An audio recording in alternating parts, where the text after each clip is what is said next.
చేపల పెంపకం అత్యంత సున్నితమైన వ్యవహారం. అందులో సీడ్ సెలెక్షన్ అనేది చాలా చాలా ముఖ్యం. కొరమేను సీడ్ సెలెక్షన్లో అయితే ఇంకొంత జాగ్రత్త తీసుకోవాలి. ఆ జాగ్రత్తలు ఏంటి ఇప్పుడు తెలుసుకుందాం.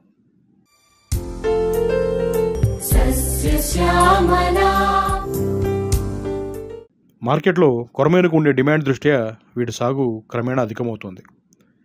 సాధారణ చేపల రకాలు ఎకరానికి కేవలం 3,000 మాత్రమే పెంచగలగటం, కొరమేను మాత్రం ఎకరానికి 12,000 వరకు సాగు చేసే సౌలభ్యం ఉండటంతో ఆక్వా రైతులు కొరమేను సాగు వైపు మొగ్గు చూపుతున్నారు.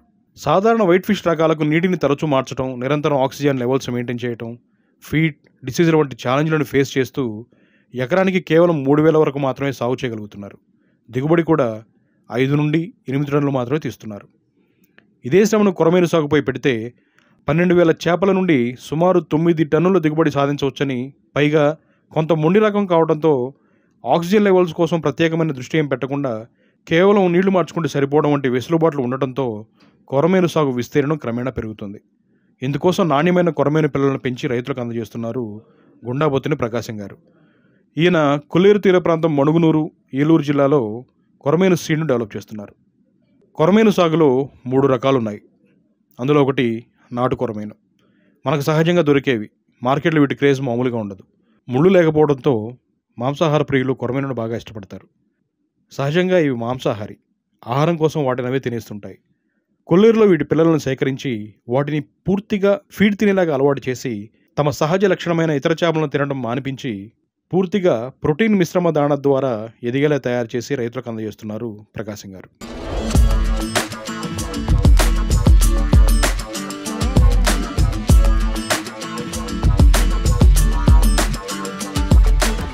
ఈ నాటు రకాలను ఎలా గుర్తించాలంటే, ఈ రకం కొరమేను నల్లగా, పొడవుగా, తల దగ్గర సన్నగా ఉంటుంది, పొట్ట మీద చారలతో ఉంటుందని చెప్తున్నారు ప్రకాశం గారు. రుచికి రుచి, మార్కెట్లో మంచి ధర ఉంటుంది ఈ కొరమేను. 6 అంగుళాల సైజు పిల్లను వేస్తే రైతులకు మంచిదని, ఆ సైజు రావడానికి తమ దగ్గర 4 నెలల సమయం పడుతుందని చెప్తున్నారు ప్రకాశం గారు. ఆక్వా రైతులు తమ పొలంలో సాగు చేయడం మొదలుపెట్టిన 10 నెలల్లో కొరమేను కేజీ సైజు వస్తుందని చెప్తున్నారు. మార్కెట్లో నాటు కొరమేను ధర సుమారు 350 నుండి 400 వరకు ఉంటుందని అంచనా. ఇక రెండవ రకం వియత్నాం రకం. ఇవి పొట్టిగా, లావుగా ఉంటాయి. పొట్ట మీద తెల్లగా ఉంటుంది. రుచికి నాటు రకంతో సమానం కాకపోయినా ఈ రకం కొంచెం త్వరగా, అంటే 7 నెలల్లోనే దిగుబడి వస్తుందని చెప్తున్నారు. మార్కెట్లో వీటి ధర 250 నుండి 300 వరకు పలుకుతున్నట్లు సమాచారం. ఇక మూడో రకం క్రాస్ బీడ్. ఇవి నాటు వియత్నాం రకాల క్రాస్ బీడ్. ఇవి కూడా దాదాపు వియత్నాం రకానికి దగ్గరగానే ఉంటుందని చెప్తున్నారు గుండాబొత్తిని ప్రకాశం గారు. మీరు తీసుకుంటున్న కొరమేను సీడ్ పూర్తిగా ఫీడ్కి కన్వర్ట్ అయిందా లేదా అన్న జాగ్రత్త గమనించుకోండి. వేసిన ఫీడ్ని వేసినట్టే తింటున్నాయా లేదా, సౌండ్ చేయగానే ఫీడ్ దగ్గరికి వస్తున్నాయా లేదా అన్న ప్రాథమిక లక్షణాలు చూసుకొని సీడ్ ఎంపిక చేసుకోండి. ఎంత ఫీడ్ ఇస్తున్నాం, ఎంత బరువు పెరుగుతుంది, ఇచ్చిన ఫీడ్ అంతా తింటున్నాయా లేదా, నీటిలో అమ్మోనియా, నైట్రోజన్ స్థాయిలు ప్రమాణాలు అనుగుణంగా ఉన్నాయా లేదా అన్న వాటిని ప్రతినిత్యం చెక్ చేసుకుంటూ అధిక దిగుబడిని సాధించాలని కోరుకుంటున్నాం.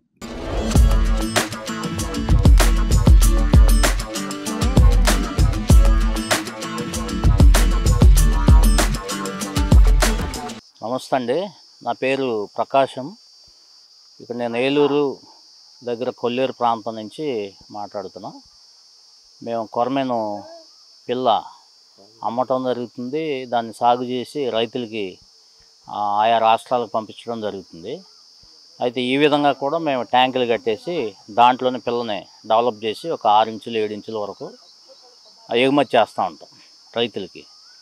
ఇది ఈ విధంగా ట్యాంకులు కట్టి కొరమేను పెద్ద సైజులు కూడా మనం పెంచుకోవచ్చు తక్కువ ఖర్చుతో. బయోఫ్లాక్స్ కాకుండా ఈ విధంగా సింపుల్గా ఈ మట్టి మూటలు వేసుకొని, తార్బాలను వేసుకొని పెంచుకోవచ్చు.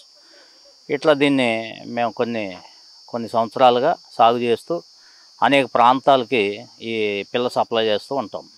దీన్ని ఏ విధంగా చేయటం ద్వారా మాకు లాభాలు, ప్రతి నెల మాకు ఒక ఇన్కమ్ అనేది ఉంటుంది.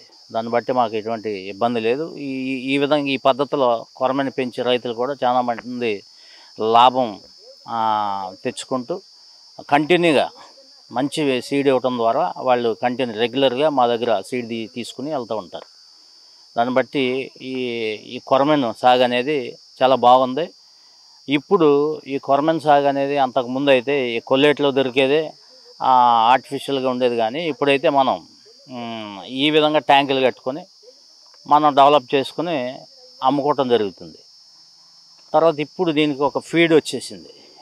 కొన్ని కంపెనీలు వచ్చినాయి, గ్రోవిల్ అని, స్క్రిప్టింగ్ అని, ఇనో అని, ఇట్లా కంపెనీస్ వచ్చేసినాయి. ఆ ఫీడ్ ద్వారా ఈ కొరమెను 40 ఎబో ఉండాలి ప్రోటీన్. ఆ విధంగా ఫీడ్ వాడితేనే ఇది గ్రోత్ అనేది వస్తుంది. ఎందుకంటే ఈ కొరమెన్ అనేది మాంసాహారి, ఒక చేపని కొట్టుకు తినే పద్ధతిలో ఉంటుంది ఇది.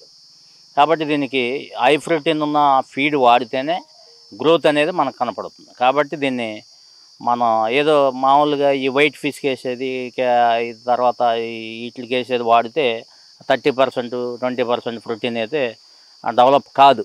కాబట్టి మనం 40 అబోవ్ ఉండాలి. కొరమెన్ గ్రోత్ రావాలంటే 40 అబోవ్ ఉంటే అప్పుడు గ్రోత్ వస్తుంది. దాదాపుగా దీని పీరియడ్ వచ్చేసి సంవత్సరం ఉంటుంది. చిన్న స్పాన్ నుంచి 1 ఇయర్ ఉంటుంది. ఈ 1 ఇయర్ క్రాప్లో మేము ఇచ్చే సైజు 6 అంగుళాలు తీసుకుంటే మ్యాక్సిమం మీకు 8 నెలలకి క్రాప్ వచ్చేస్తుంది రైతుకి. ఆ విధంగా చేసుకుంటే రైతుకి అనేది టైం సేవ్ అవుతుంది, ప్లస్ మనకి లాభం అనేది ఎక్కువ ఉంటుంది. కాబట్టి తీసుకునే ప్రతి రైతు 5 ఇంచుల నుంచి పైనే ఉండాలి. 2 ఇంచులు 3 ఇంచులు తీసుకుంటే సర్వైవల్ రేట్ ఉండదు, మీకు టైం అనేది ఎక్కువ తీసుకుంటుంది. కాబట్టి మనం రైతు అనే వ్యక్తి సీడ్ తీసుకునేటప్పుడు 5 ఇంచులు అబోవ్ ఉండాలి.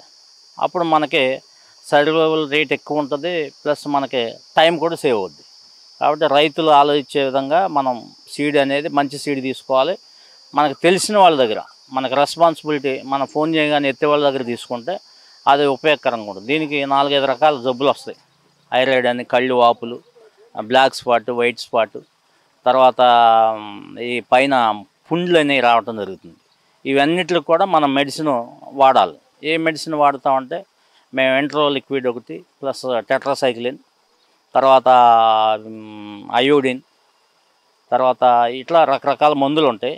ఈ మందులు వాడటం ద్వారా ఇవన్నీ క్యూర్ అయిపోతాయి. కాబట్టి మనం ఈ వాతావరణం చేంజ్ అయినప్పుడు కూడా వీటిలో జబ్బులు వచ్చే అవకాశం ఉంటుంది. కాబట్టి దాన్ని మనం చూసుకుని జాగ్రత్తగా ఈ కొరమెను సాగు చేసే రైతులు ఈ వాతావరణం మారినప్పుడు, వర్షాకాలం నుంచి వేసవకాలం నుంచి శీతాకాలం, ఇట్లా కొద్దిగా డిఫరెన్స్ వచ్చినప్పుడు జబ్బు వచ్చే అవకాశం ఎక్కువ ఉంటుంది. ఎందుకంటే దీంట్లో మనం క్వాంటిటీ ఎక్కువ వేస్తాం. ఎకరానికి క్వాంటిటీ ఎక్కువ అంటే వైట్ ఫిష్ వచ్చేసి 3000 వేస్తాం, మన కొరమెన్ వచ్చి 12,000 వేస్తాం. కాబట్టి దీంట్లో క్వాంటిటీ ఎక్కువ ఉంది కాబట్టి జబ్బు వచ్చే అవకాశం ఎక్కువ ఉంటుంది. తద్వారా మనం జాగ్రత్తగా దీన్ని మెయింటెనెన్స్ చేసుకోవాలి. ప్రతి నెల వాటర్ కూడా చేంజ్ చేయాలి. ఎందుకంటే వాటర్ పొల్యూట్ అయిపోద్ది. పొల్యూట్ అయిపోయినప్పుడు ఆ వాటర్ తీసేసి కొత్త వాటర్ పెట్టుకోవడం ద్వారా అప్పుడు ఆక్సిజన్ లెవెల్స్ అనేది పెరుగుతుంది. పెరిగినప్పుడు మా చేప అనేది ఫ్రెష్గా ఉంటుంది, ఎటువంటి వ్యాధులకు కానీ నష్టానికి కానీ గురి కాకుండా ఉంటుంది. దాన్ని బట్టి వేసుకుని కొరమెన్ కూడా పెంచుకోవచ్చు, ఇబ్బంది ఏమి ఉండదు. ఈ విధంగా అయితే దీనికి ఆక్సిజన్ ఏం అక్కర్లేదు. కొరమెన్కే ఉపయోగం ఇది. కొరమెనే పెంచుతాం, కొరమెనే పెంచగలుగుతాం. మిగతా వైట్ ఫిష్ అయితే ఆక్సిజన్ కావాలి. ఎకరం చెరువులో 3000 పెంచుతాం.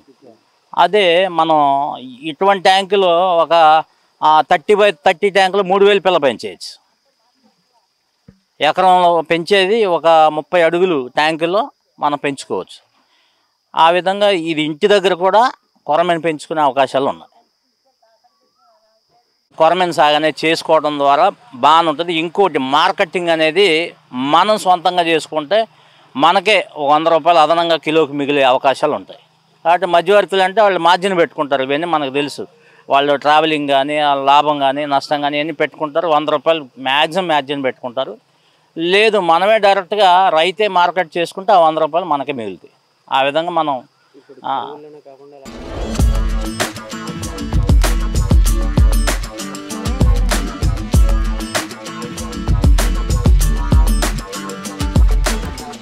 ఎలాంటి సీడ్ ఎంపిక చేసుకోవాలో చూశారు.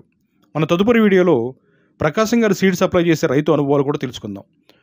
కొరమేను సాగుకు సంబంధించి మీకున్న సందేహాలను మాకు కామెంట్ల రూపంలో తెలియజేయండి. వాటికి రైతు అనుభవాలతో మీకు వివరణ ఇచ్చే ప్రయత్నం చేస్తాం.